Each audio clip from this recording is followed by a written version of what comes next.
Hello, আসসালামু আলাইকুম viewers, কেমন আছেন আপনারা সবাই? আশা করি যে যেখানে আছেন ভালো আছেন। আজকে আবার একটা নতুন রেসিপি নিয়ে হাজির হলাম। আজকের রেসিপি হচ্ছে লাউ চিংড়ি। কিভাবে লাউ চিংড়ি রান্না করে সেই রেসিপিটা আপনাদের সাথে শেয়ার করব। তো শুরু করা যাক। প্রথমে প্যানে অলরেডি অল্প একটু তেল দিচ্ছি, আর একটু তেল লাগবে আমার, কিছুটা তেলটা একটু গরম হবে। তারপর একটু পেঁয়াজ দিব। অলরেডি আমার পেঁয়াজ কিন্তু মোটামুটি একটু ভাজা হচ্ছে। আমি এটার মধ্যে ডিম ভাজছি দেখে আমার প্যানে এর জন্য এরকম ফেনা হয়েছে। আপনারা ভাববেন না যে কী ব্যাপার, তেলে এরকম ফেনা হইলো কেন, আসলে ডিম ভাজা হয়েছিল তো এই কড়াইতে। কাজটা করবো, এরপর আমি কটা চিংড়ি মাছ দিয়ে দেবো। এই যে অলরেডি চিংড়ি মাছ, এগুলো দিয়ে দিব।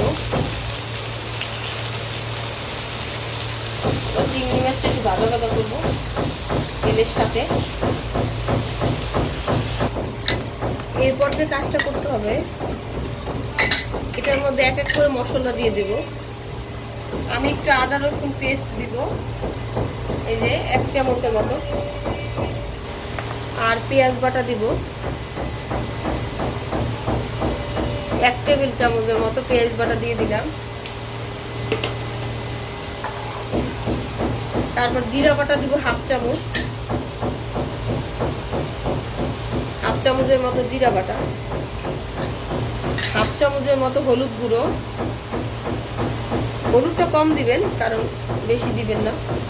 আর 1/2 চামচের মতো, 1/2 চামচের কম একটু মরিচের গুঁড়ো দিব। লাউ তরকারি বেশি ঝাল হলে মজা লাগে না। আর পরিমাণ মতো লবণ দেবো। এবার পরিমাণ মতো লবণ, এগুলো সব একত্র করে এবার একটু কষাবো।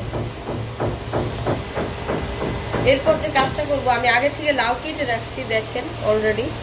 এই কেটে রাখা লাউগুলো ঢেলে দিব এটার মধ্যে।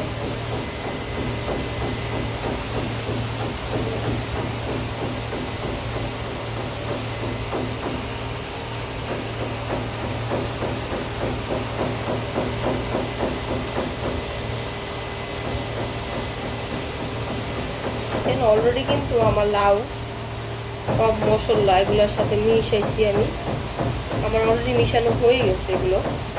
এবার এইটা লাউটাকে একটু কষাবো আমি। লাউটা কষিয়ে ঢাকনা দিয়ে ঢেকে দেবো। এখন একটু ভালো করে কষাবো।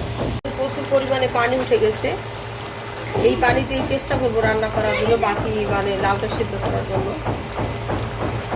দেখেন এবার লাউটা আমি যতক্ষণ না পর্যন্ত লাউ রান্না না হয় ততক্ষণ রেসিপির সাথে থাকবে।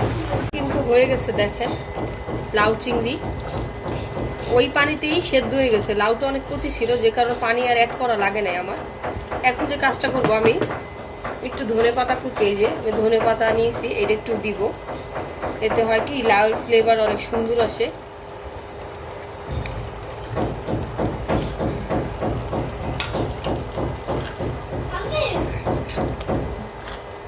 এরপর ভালোভাবে লাউটা নাড়াচাড়া করে তারপর গরম ভাতের সাথে। লাউ খেতে কিন্তু অনেক টেস্ট হয়, বিশেষ করে ঠান্ডা লাউ অনেক মজা লাগে। লাউটা যখন ঠান্ডা হবে তখন দেখবেন, খেয়ে দেখবেন। অলরেডি লাউ হয়ে গেছে। এরকম যদি সুন্দর সুন্দর রেসিপি আপনারা দেখতে চান তাহলে আমাদের লাইক শেয়ার দিয়ে আমাদের পাশে থাকবেন। আজকের মতো রেসিপি এখানে শেষ করছি। সুস্থ থাকবেন, ভালো থাকবেন। আসসালামু আলাইকুম।